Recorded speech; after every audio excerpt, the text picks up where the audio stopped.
Você que está sentado aí agora, eu quero agora te convidar para que você possa abrir a Bíblia. Abra sua Bíblia em 1 Pedro, capítulo 5, versículo 8. Irmão, nós estamos então desenvolvendo o nosso tema que é Fechando as Brechas. Domingo passado falamos sobre o primeiro episódio, que foi as brechas que nós precisamos fechar, se porventura foi aberto. As brechas geralmente está relacionado a muros, e muros representa um lugar de segurança, de proteção. Existe um muro que Deus deu à igreja chamada unidade da fé. A igreja ela tem que viver em unidade. E aí, se porventura algumas brechas se abrirem querendo combater a unidade, nós no domingo passado falamos sobre essas brechas e o que é necessário fazer para fechar. E hoje nós vamos ao segundo episódio e nós vamos agora falar sobre o muro da retidão, o muro da santidade que Deus dá ao seu povo. E nós somos revestidos pelo Espírito Santo, regenerados pelo poder de Deus para viver uma vida de santificação, de santidade. E aí, amados, o que o diabo quer? O diabo quer abrir uma brecha. Ele quer abrir uma brecha para nos deixar vulneráveis aos ataques de Satanás. Aliás, a Bíblia diz: não ignoreis os ardis de Satanás, porque nós não podemos levar em consideração de que ele ali está sem intenção. Pelo contrário, ele tem intenções. Nós não podemos ignorar os ardis, os desígnios de Satanás. Por quê?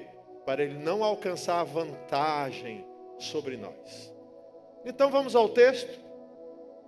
Em 1 Pedro, capítulo 5, verso 8, o texto já inicia com uma ordem. Um imperativo dizendo, sede. O que a Bíblia está falando para que nós sejamos e como uma ordem? Significa que não é uma opção, mas é algo que requer obediência. Sóbrios e vigilantes. Nós precisamos ser sóbrios e vigilantes. Por quê? Porque existe um adversário ao nosso derredor. A Bíblia diz, o diabo, vosso adversário, ele anda ao nosso derredor. Ele não está ao nosso redor, ele está ao nosso derredor, porque perto de nós estão os anjos do Senhor, amém? E aí a Bíblia diz que ele é como um leão que ruge, e ele está procurando a quem ele possa devorar.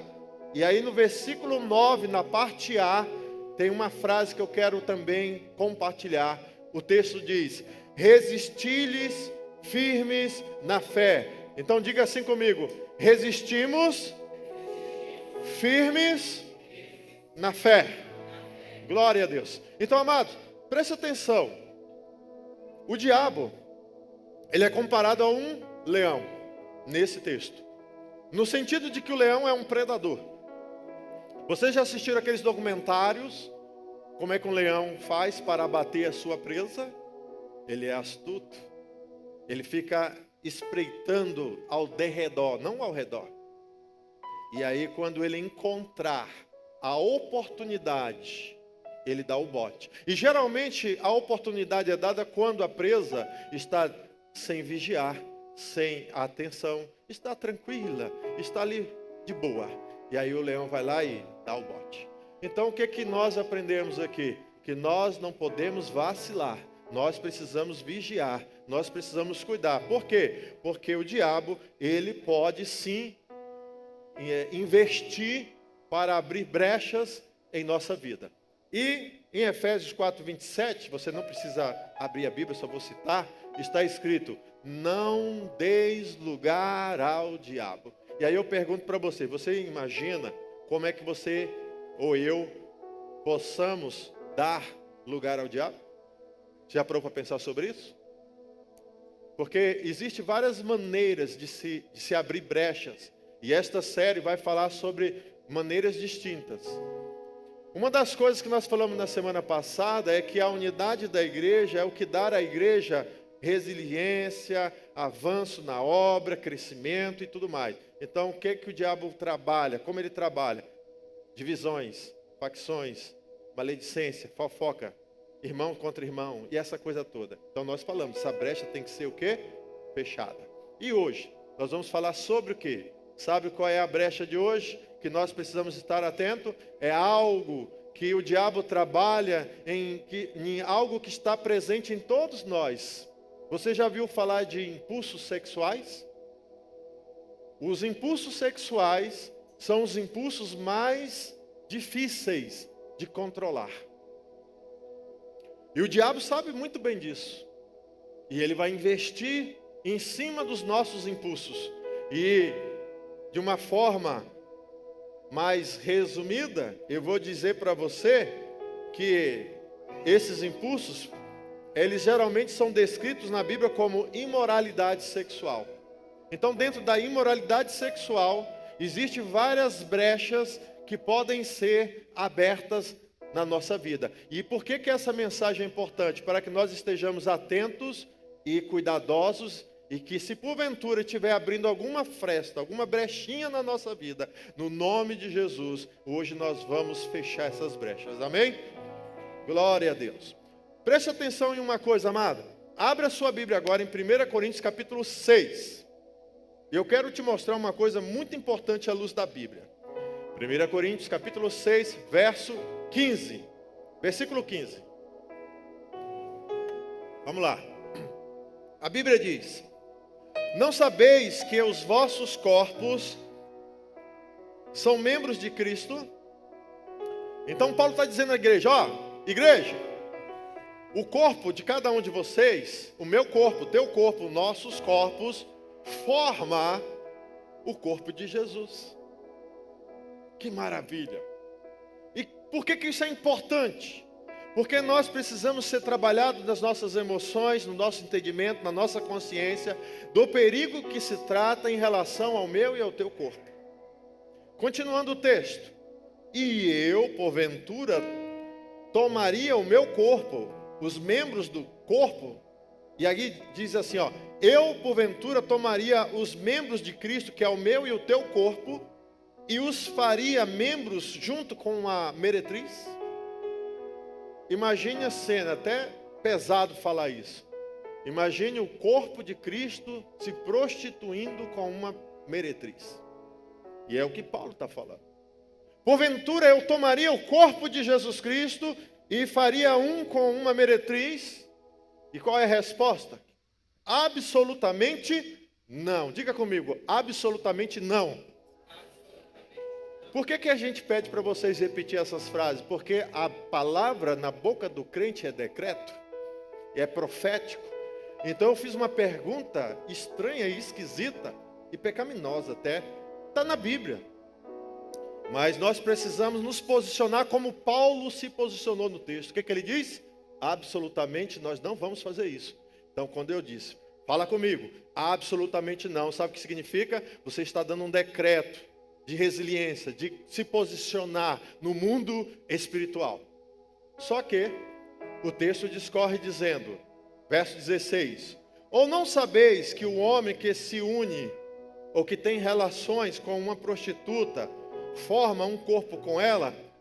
Porque, como se diz nas Escrituras, serão os dois uma só carne, é o princípio bíblico do casamento, verso 17 agora. Mas aquele que se une ao Senhor é um espírito com Ele. Quantos aqui já se uniu em espírito ao Senhor? Sabe o que significa? Que nós somos um espírito com Ele.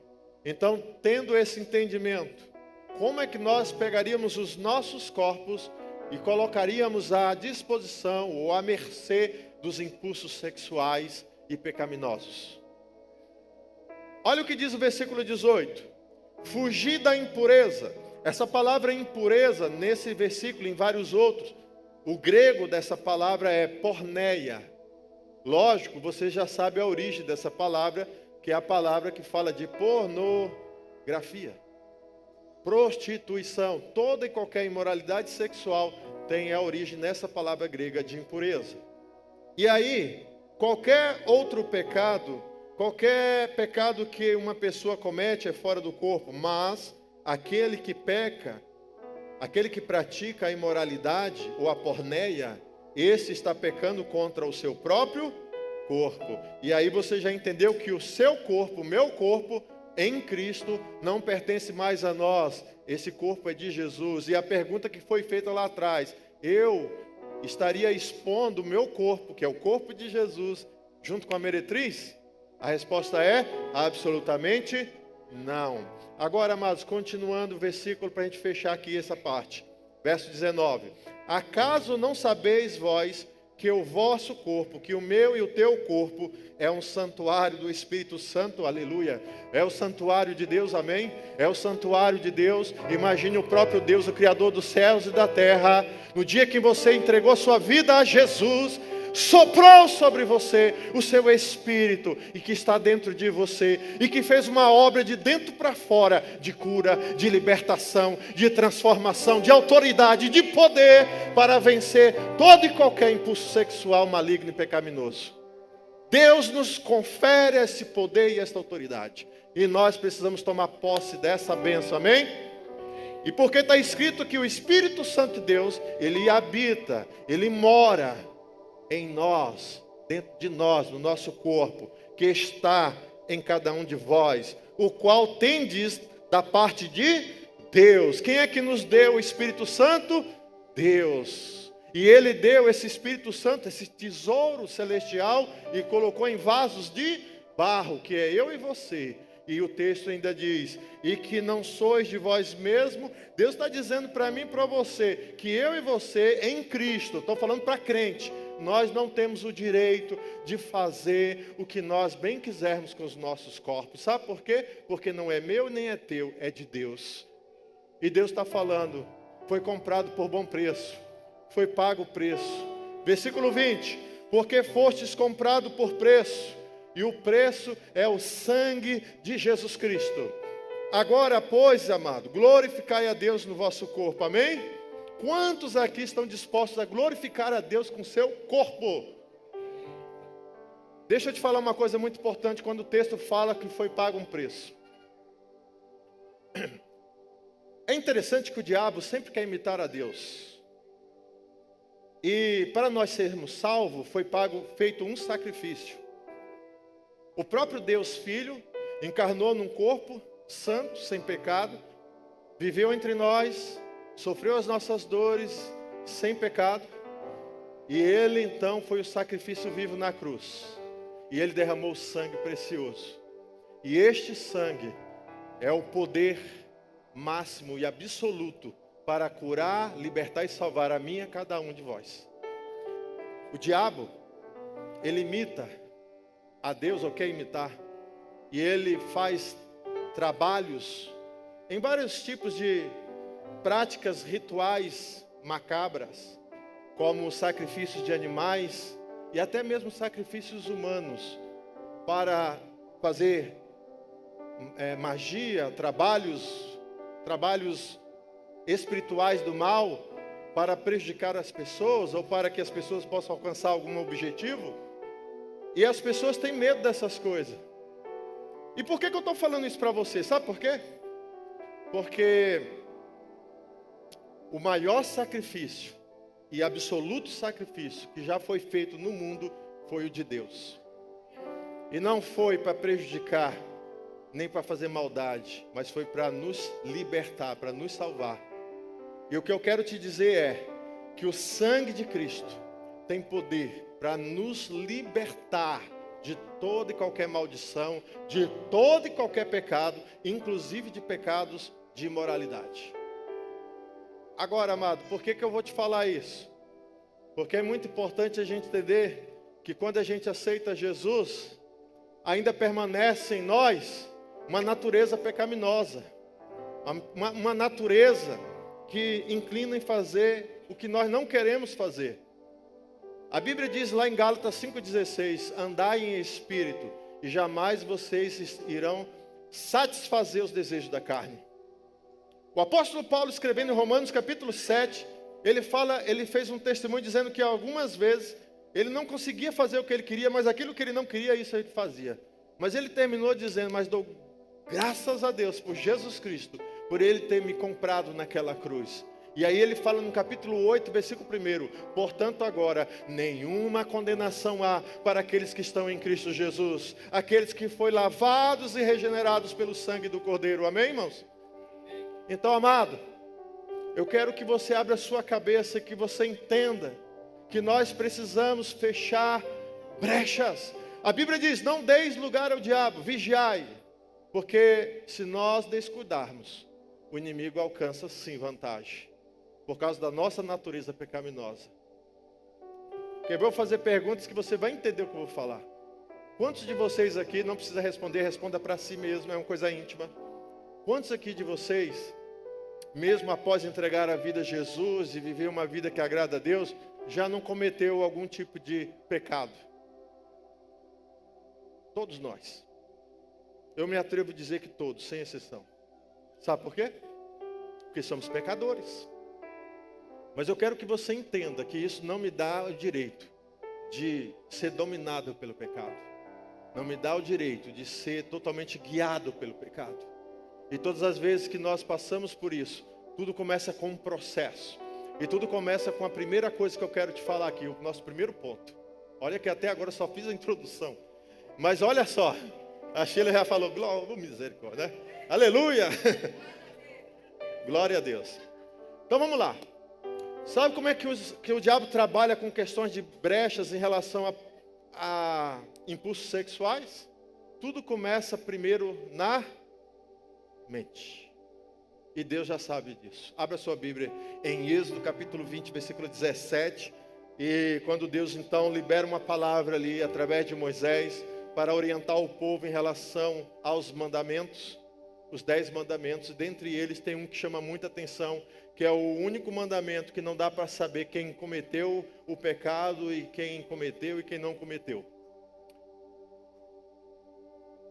O texto diz, Êxodo 20, 17: não cobiçarás a casa do teu próximo, não cobiçarás a mulher do teu próximo, não cobiçarás o servo, o empregado do teu próximo, a serva, nem o seu boi, nem o seu jumento, nem coisa alguma. Trazendo para o contexto de hoje, a casa, o carro, certo? A bicicleta, o tênis, o óculos do teu próximo, o corte de cabelo dele, não cobiça.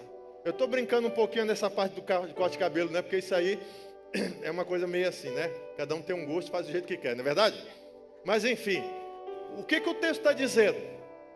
Que eu e você precisamos tomar cuidado com uma coisa. Que coisa é essa? A cobiça. E a cobiça não está para saber. Por exemplo, eu posso escolher qualquer um de vocês aqui, olhar para vocês, observar, e eu nunca vou saber se você está cobiçando ou não algo que não deveria ser cobiçado. Não tem como saber. Mas tem um que sabe todas as coisas. E não adianta a gente querer esconder as coisas de Deus. E olha só, em Tiago capítulo 1, no versículo 14, abre a sua Bíblia aí, eu vou já ler aqui, porque senão vai demorando, né? O texto diz assim, ó, mas é bom você acompanhar esse texto e marcar na sua Bíblia. Esse texto vai falar sobre vencer a tentação. Como é que é o processo do pecado, de impulsos. Olha só, a Bíblia diz, Tiago 1,14, cada um é tentado pela sua própria cobiça. Então o que gera a tentação? A cobiça. E o que Deus falou? Não cobiçai nada que é do teu próximo. E aí o texto fala, e quando essa cobiça está crescendo, o que ela faz? Ela te atrai e te seduz para fazer o que não é para fazer. Tudo começa na mente, tudo começa nos pensamentos, tudo começa nos desejos. Mas vai chegar um momento que se você não se posicionar, se você não fechar a brecha do pensamento, vai para a prática. Do pensamento vai ser colocado em prática, vai ser consumado. Porque lá no versículo 15 diz, e então a cobiça, depois de haver concebido, depois da cobiça ser realizada, ela dá a luz ao pecado, ela gera o pecado, e o pecado sendo praticado, uma vez consumado, vai gerar a consequência que é a morte. a morte espiritual, a morte física também. E essa morte é uma palavra negativa de destruição. E aliás, quando se fala em morte, quem é que deseja a morte de cada um de nós? O ladrão vem para roubar, para matar e para destruir. E esse ladrão, chamado Satanás, ele está espreitando e querendo nos destruir. Agora, amados, o que a Bíblia nos fala sobre essa questão e como podemos nos defender disso?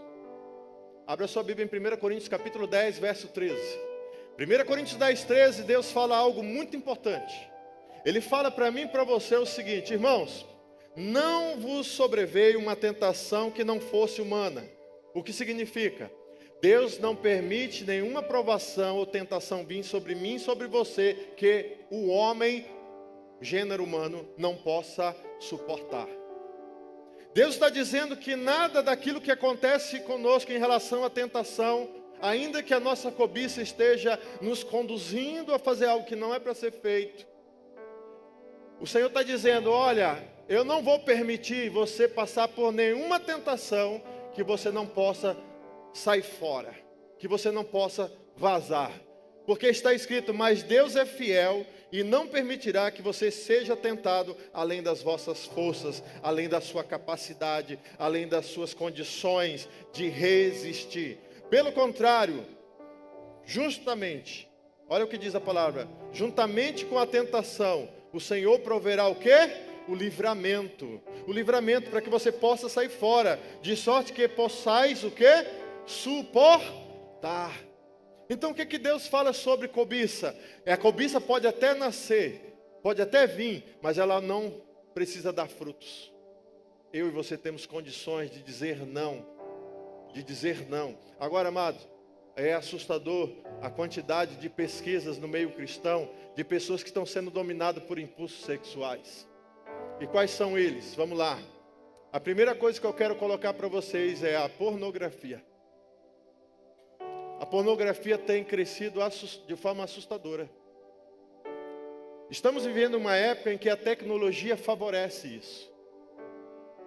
Eu me lembro que a Sheila contou um dia desse aqui, uma mensagem dela, que um dos nossos filhos mais velhos foi exposto a isso, com a idade de 7 anos, 8, 10 anos, na escola.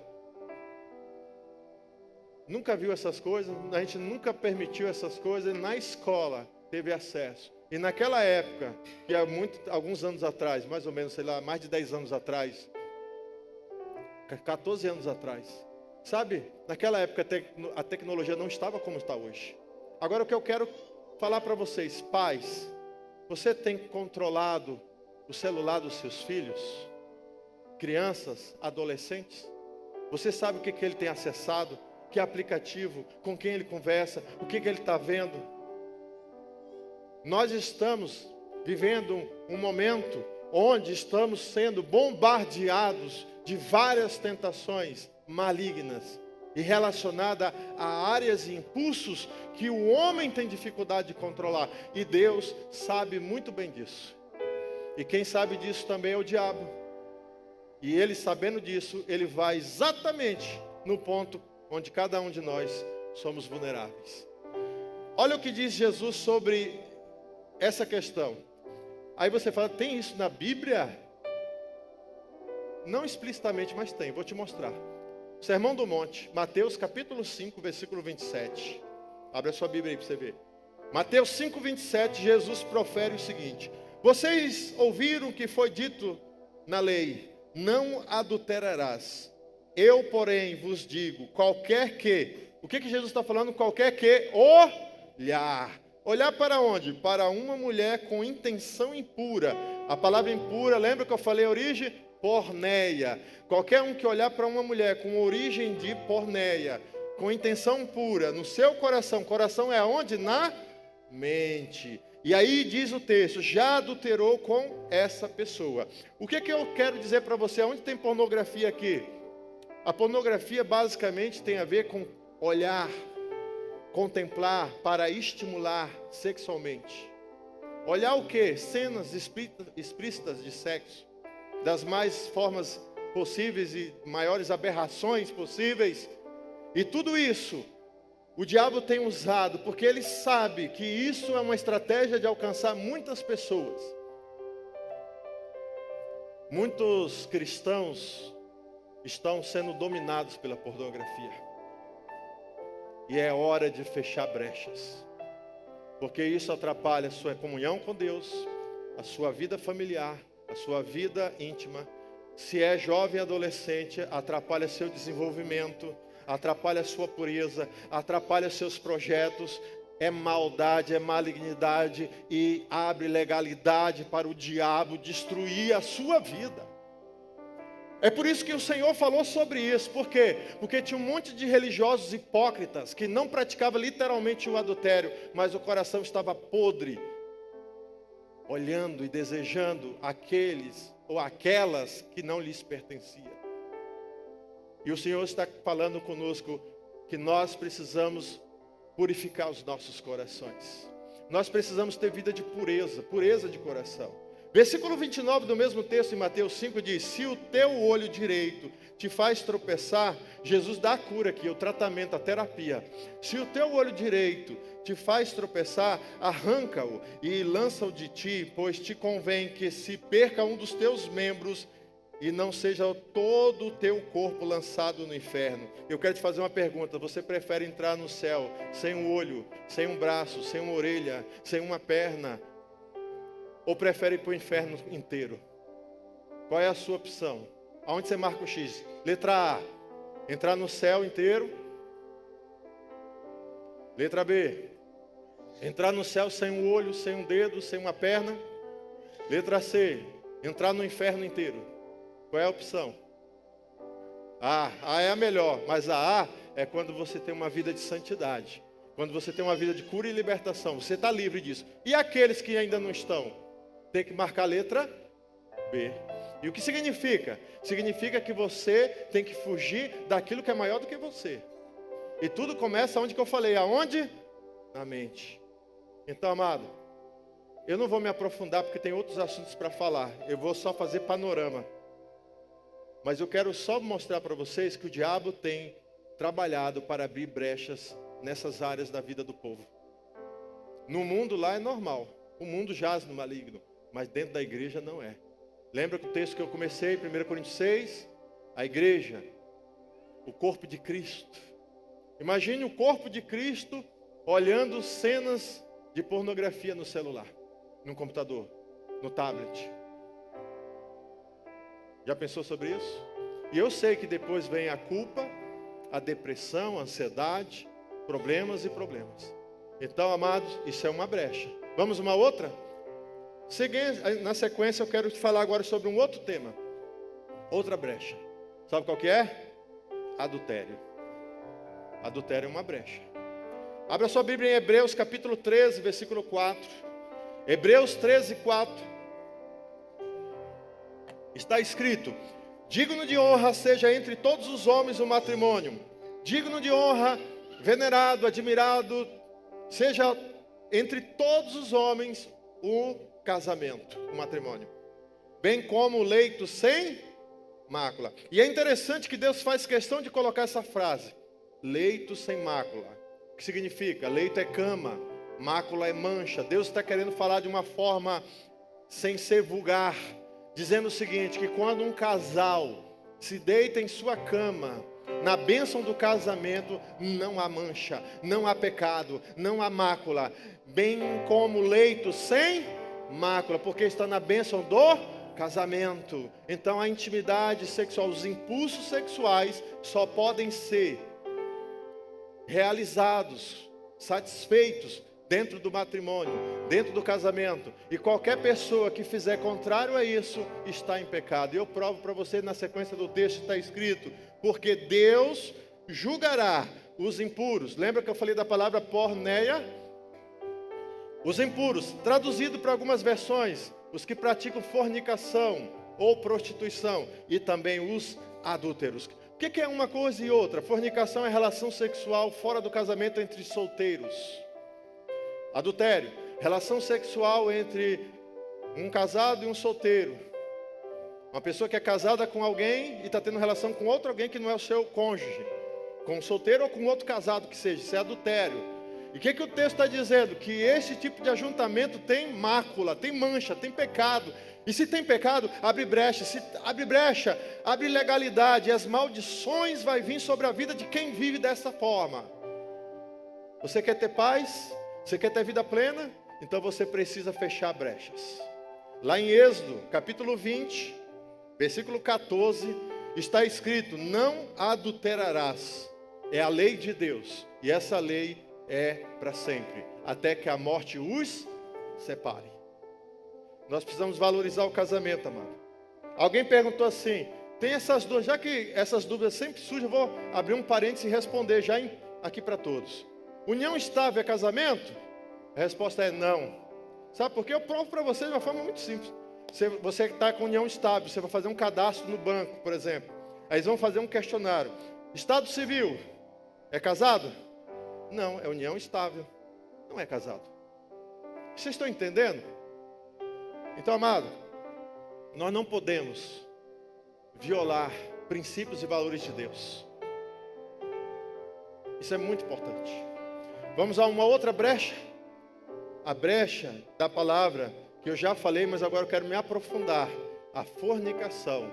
E essa fornicação tem crescido no meio cristão. Ou seja, jovens, adolescentes, inclusive, ou pessoas mais maduras, tendo relacionamento íntimo fora do casamento. Vamos ver o que a Bíblia fala. 1 Coríntios capítulo 7, versículo 2. Abra sua Bíblia se você quiser conferir. 1 Coríntios 7, 2 diz assim: mas por causa da imoralidade, que cada um tem a sua própria esposa, que cada uma tem o seu próprio marido, ou seja, Deus não quer que ninguém viva na imoralidade. Você quer ter relação, quer resolver o problema do impulso sexual, então se case, é o que a Bíblia fala. Mas se você casar somente por causa desse motivo, você vai se dar mal. Você tem que casar porque você tem que ter um propósito com essa pessoa. Porque senão o casamento vai dar errado. E tem gente que quer casar para resolver esse problema. Vai dar ruim. Se for esse o motivo, unicamente, exclusivamente. Você não está preparado para casar. Ah, mas eu não consigo me controlar. Consegue sim, irmãos.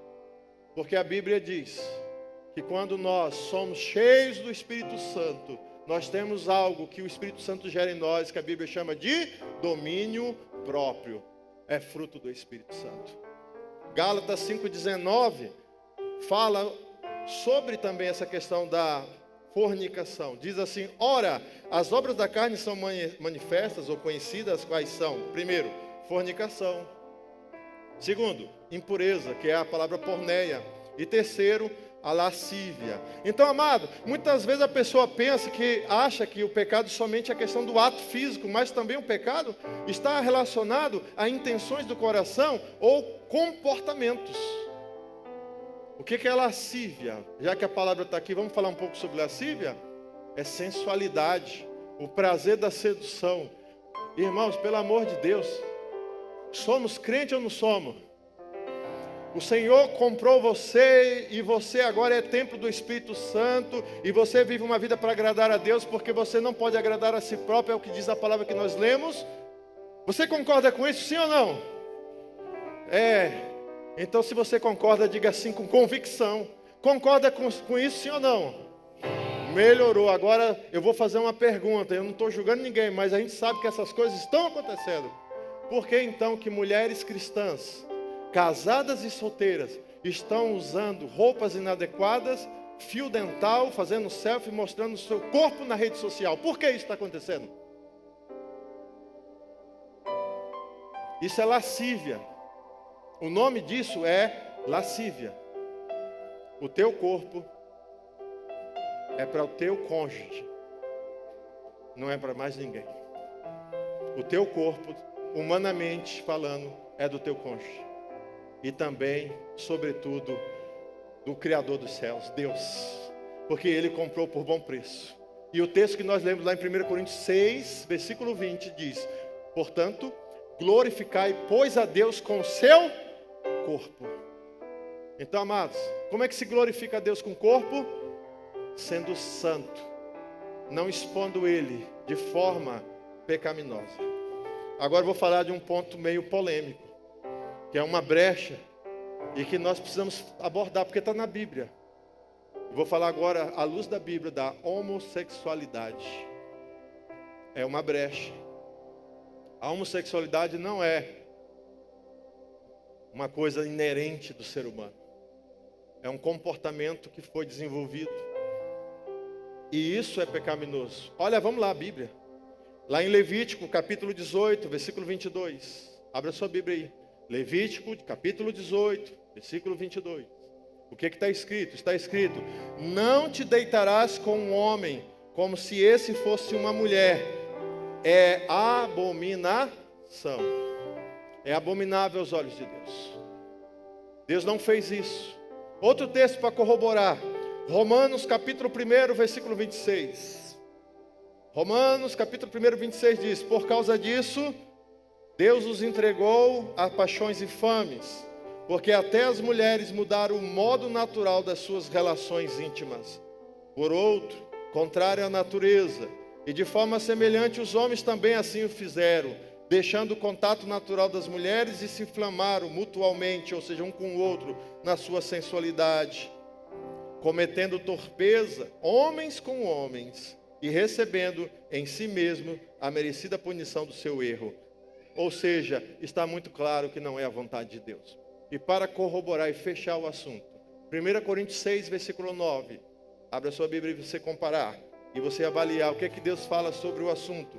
Ele diz, 1 Coríntios 6, 9: ou não sabeis que os injustos não herdarão o reino de Deus? E aqui tem uma lista enorme de injustiças, de práticas erradas e pecaminosas. E aí eu vou me limitar ao do texto que diz: não vos enganeis, nem os impuros. Lembra da palavra impuro? Porneia, que significa prostituição. Nem os idólatras, nem os adúlteros, nem os efeminados e nem os sodomitas. O que significa essa palavra efeminado? Efeminado são relações, o homem que tem relação homoafetiva e ele é a parte passiva da relação.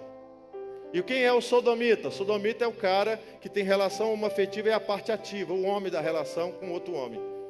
Então a Bíblia está deixando claramente que esses não herdarão o reino de Deus. Agora uma coisa muito importante, para não ficar ninguém falando: não, pastor, eu não tenho nada contra a pessoa que tem esse comportamento, que tem essa opção sexual. Não estou criticando o indivíduo, eu só estou falando da prática à luz da Bíblia, certo? E eu quero também aqui falar uma coisa muito importante: aquele que tem preconceito com comportamento homoafetivo ou coisa do tipo, e se você é um adúltero, aos olhos de Deus você é tão pecador quanto. E você não tem direito de falar nada dessa pessoa, porque você também está debaixo da ira de Deus por causa do pecado. Às vezes a pessoa só olha essa questão da homoafetividade e se esquece da prostituição, se esquece da fornicação, se esquece da pornografia, se esquece do adultério. É tudo no mesmo balaio. Tudo são impulsos sexuais que Deus não aceita. Portanto, são brechas abertas. E aí agora eu quero falar de um outro ponto, falar de prostituição. O que é a prostituição? É quando a pessoa usa o corpo para ganhar dinheiro, para ganhar vantagens, para ganhar alguma coisa em troca. E a Bíblia fala sobre esse assunto. Abra sua Bíblia em Deuteronômio 23, 17. Abre aí para você ver.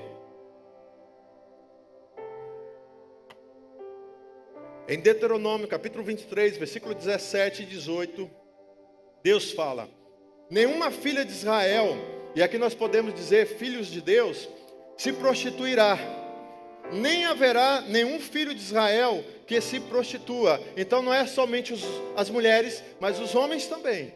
Nenhum dos filhos de Deus deve se prostituir. Continuando: não trarás o salário da prostituição, nem o preço da sodomia ou do sodomita à casa do teu Deus, para qualquer voto que porventura você venha fazer, porque ambos são igualmente abomináveis ao Senhor teu Deus. Ou seja, tanto o dinheiro maldito como a prática pecaminosa, ambos são abomináveis ao Senhor. Ou seja, a prostituição é reprovada diante de Deus.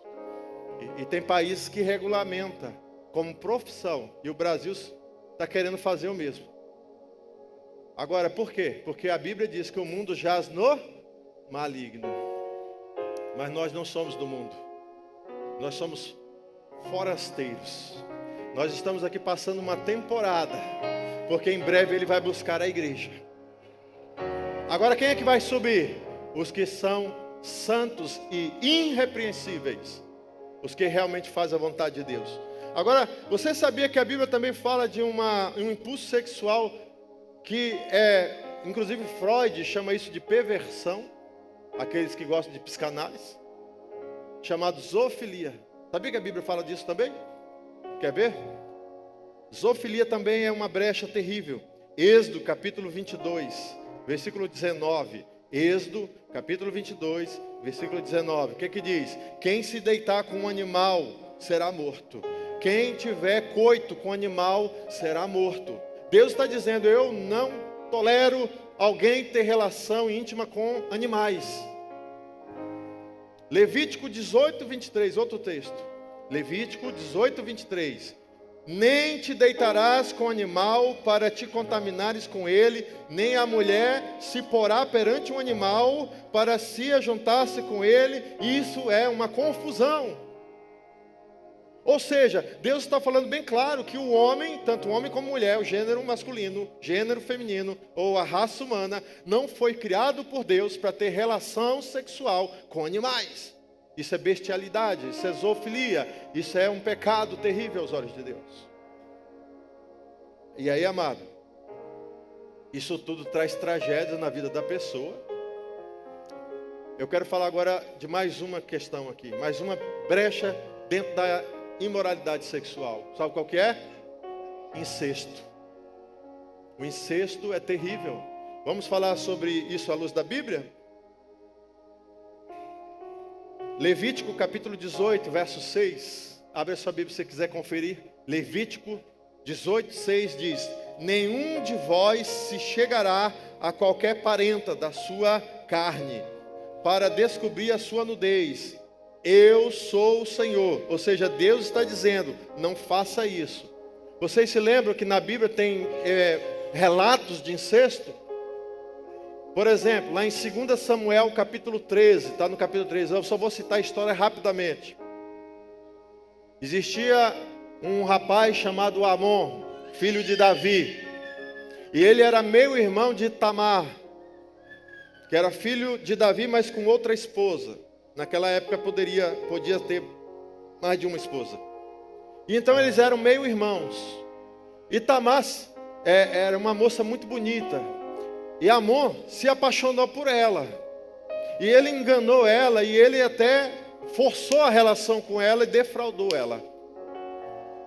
Depois que ele a possuiu, ele tomou nojo dela e não quis mais saber dela.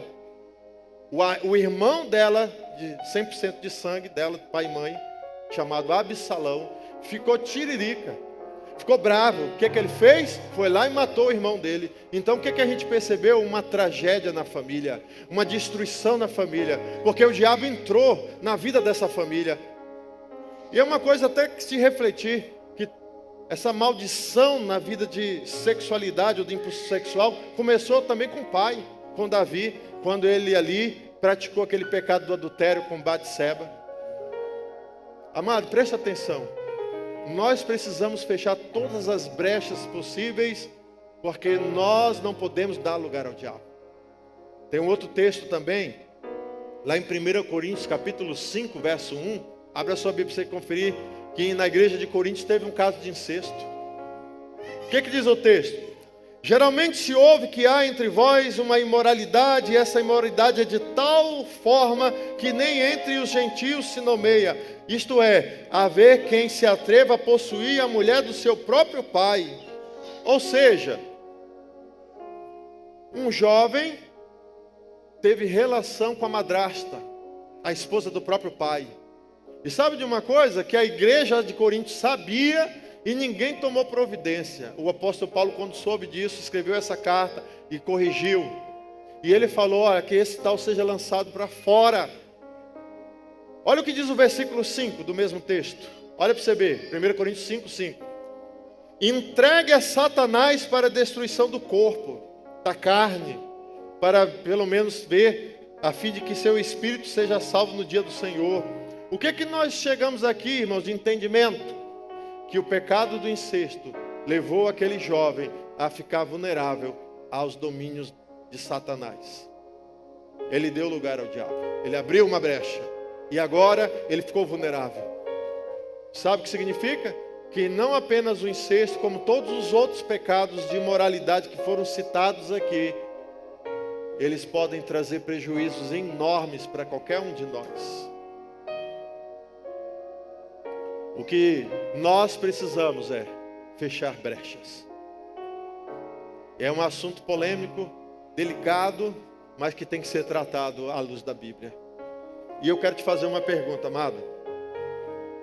Há alguma brecha na sua vida que deve ser fechada? Porque o que um tem resiliência, o outro tem fragilidade. E sabemos que somos diferentes uns dos outros. Mas o fato é que, lembra o primeiro ponto que eu falei? A questão da cobiça, tudo começa com desejo, tudo começa com pensamento. E eu vou te falar uma frase, que eu gosto muito dessa frase. É melhor confessar uma tentação do que confessar um pecado. Sabe o que significa? Que você não tem como impedir de um pássaro pousar na tua cabeça, mas você pode impedi-lo dele fazer ninho na tua cabeça. Então nós precisamos confessar toda e qualquer pensamento que vier na nossa mente, qualquer desejo, qualquer impulso.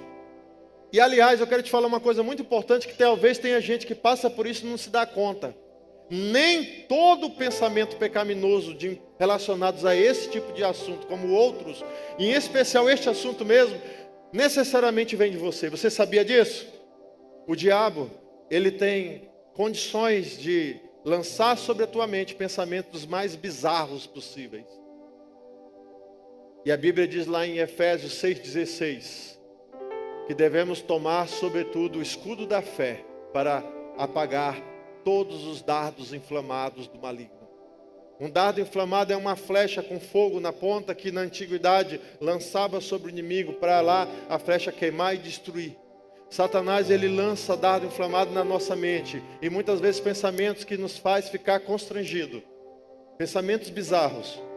Então, quando isso acontecer, levante o teu escudo da fé e declare, como eu falei para você lá no início da mensagem, absolutamente não. Eu rejeito todo pecado. Eu rejeito a imoralidade. Eu rejeito a prostituição. Eu rejeito a pornografia, o adultério e tudo mais que foi falado. Eu rejeito toda a imoralidade, toda a impureza, porque eu sou de Jesus.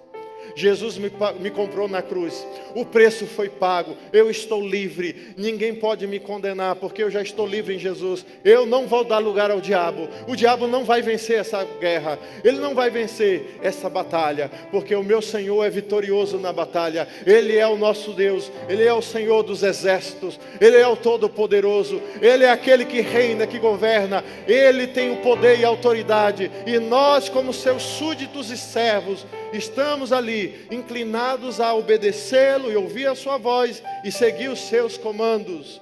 Portanto, amado, eu quero te convidar para abrir Isaías 58, verso 12, para a gente fechar aqui agora. Isaías 58, 12. Eu vou ler esse versículo mais um para fechar. Isaías 58, 12. Eu li na semana passada, mas hoje eu quero te ler novamente a parte B desse texto. O que que diz? Isaías 58, 12, parte B. Você e eu fomos chamados para sermos reparador de brecha, amém? Você é um reparador de brecha, você é um reparador de brecha. A brecha está sendo aberta, você vai lá e repara. A brecha quer começar, você vai tampar esse buraco. Em nome de Jesus, nenhum mal será sobre a tua vida, nenhuma tentação, nenhuma maldição, nenhum pecado. Por quê? Porque somos chamados para sermos reparador de brechas e restaurador de caminhos, de veredas, para que nós possamos habitar e morar em um país habitável. E esse país habitável é um país de pureza, de santidade, da presença de Deus, amém? Deus não pode habitar em um lugar imundo. E se a minha vida não estiver em santidade, o Espírito Santo não pode estar nela. Mas eu quero te falar uma coisa. Se o Espírito Santo de Deus está em você, nada pode estar em você a não ser a presença de Deus. Portanto, usufrua da presença de Deus. E se você está sendo tentado a cobiçar, a desejar o que não deve ser desejado, clame por Jesus. Diga: filho de Davi, tem misericórdia de mim. Me livra da prostituição, me livra do vício do adultério, me livra da fornicação, me livra da pornografia, me livra de todo o mal. Se tem alguém preso nessas outras coisas que eu falei, que é até nojento falar, seja o que for, o sangue de Jesus tem poder para libertar, para salvar, para curar e para restaurar. Você crê nisso? Agora tem uma coisa, o poder está aí, Deus fez o sacrifício, o sangue está válido para qualquer um de nós, mas é necessário uma coisa. Atos 3,19. Eu quero te convidar para você abrir a sua Bíblia em Atos 3,19. Eu quero convidar o pessoal do louvor, se posiciona aqui, enquanto os irmãos estão aí, abrindo em Atos 3,19, por favor.